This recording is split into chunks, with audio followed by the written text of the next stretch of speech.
ప్రియమైన స్నేహితులారా, యేసుక్రీస్తు వారి నామములో మీ అందరికీ వందనములు. ఆదికాండము 39వ అధ్యాయము 2, 3, 4 వచనాలను చదువుతున్నాను, గమనించండి. యెహోవా యోసేపునకు తోడై ఉండెను గనుక అతడు వర్ధిల్లుచు తన యజమానుడగు ఆ ఐగుప్తీయుని ఇంట ఉండెను.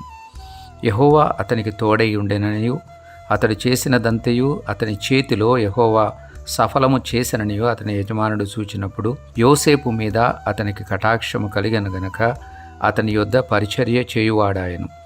మరియు అతడు తన ఇంటి మీద విచారణకర్తగా అతని నియమించి తనకు కలిగినదంతయు అతని చేతికి అప్పగించెను. ఇక్కడ మనం గమనించాలి, యోసేపు అమ్మబడిన తరువాత ఆయన ఫరో యొక్క ఉద్యోగస్తుడైన పోతీఫరు అను ఐగుప్తీయుని ఇంట ఉన్నటువంటి పరిస్థితిని మనము గమనిస్తాం. అతడు ఒక కొనబడినటువంటి దాసుడిగా అక్కడికి వెళ్ళిన పరిస్థితిని మనం గమనిస్తాం. తన ప్రమేయం లేకుండా తన యొక్క సహోదరులు అమ్మివేసిన పరిస్థితిని మనము గమనిస్తాం. కానీ దేవుడు అతనికి తోడుగా ఉన్నాడు. అమ్మివేయబడినప్పుడు దేవుడు అతనికి తోడుగా ఉన్నాడు.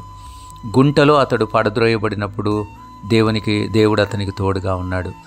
అతడు వారికి అమ్మివేసినప్పుడు, అనగా ఇష్మాయేలీయుల యొద్ద వారిని అమ్మివేసినప్పుడు దేవుడు అతనికి తోడుగా ఉన్నాడు. అంతేకాదు, దేవుడు ఈ యొక్క పోతీఫర్ ఇంట్లో ఉన్నప్పుడు కూడా యోసేపుతో కూడా ఉన్నాడు. God was with him. యోసేపునకు తోడై ఉండెను అన్నమాట మనం గమనిస్తాం. 3వ వచనంలో కూడా యెహోవా అతనికి తోడై ఉండెననియు అన్నమాట మనం గమనిస్తాం. అంటే యజమానుడు కూడా యోసేపుకు దేవుడు తోడుగా ఉన్న విషయాన్ని గమనించగలిగినటువంటి పరిస్థితి. 21వ వచనంలో యెహోవా యోసేపునకు తోడై ఉండి అన్నటువంటి మాట మనం గమనిస్తాం. 23వ వచనంలో కూడా యెహోవా అతనికి తోడై ఉండెను గనక అన్నమాట గమనిస్తాం. ఇక్కడంతా కూడా మనం గమనించినట్లయితే దేవుడు యోసేపుతో ఉన్నాడు. ప్రతి పరిస్థితిలో యోసేపుతో ఉన్నాడు. తాను చెరసాల్లో ఉన్నప్పుడు దేవుడు అతనితో ఉన్నాడు. పోతీఫర్ ఇంట్లో ఒక బానిసగా ఉన్నప్పుడు దేవుడు అతనికి తోడుగా ఉన్నాడు. అంతేకాదు, అక్కడ అతడు వర్ధిల్లాడు. దేవుడు అతడు చేసిన ప్రతి పనిని కూడా సఫలం చేసినట్టుగా మనం చూస్తాం.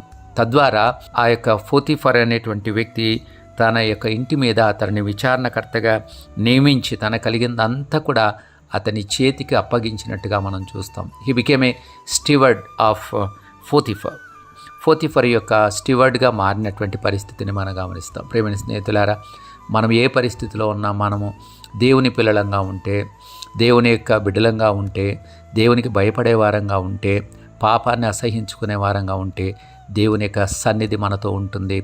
మనం ఎలాంటి పరిస్థితిలో ఉన్నా కూడా దేవుని యొక్క సన్నిధిని మనం అనుభవిస్తాం. మనం ఎక్కడున్నా కూడా వర్ధిల్లుతాం. అది మన యొక్క ఇంటిలో కావచ్చు, బయట కావచ్చు, లేకపోతే మన యొక్క శత్రువుల చేతికి మనం అప్పగించబడిన పరిస్థితి కావచ్చు, దాసులంగా ఉన్నటువంటి పరిస్థితి కావచ్చు, విచారణకర్తలుగా మారిన పరిస్థితి కావచ్చు. ఏ పరిస్థితిలో అయినా దేవుడు మనతో ఉండి మనం చేసేటువంటి కార్యాన్ని సఫలం చేసేటువంటి వాడుగా ఉంటాడు. అలాగా మనం కూడా యోసేపు వలె జీవించడానికి దేవుడు మనందరికీ కృప అనుగ్రహించునుగాక.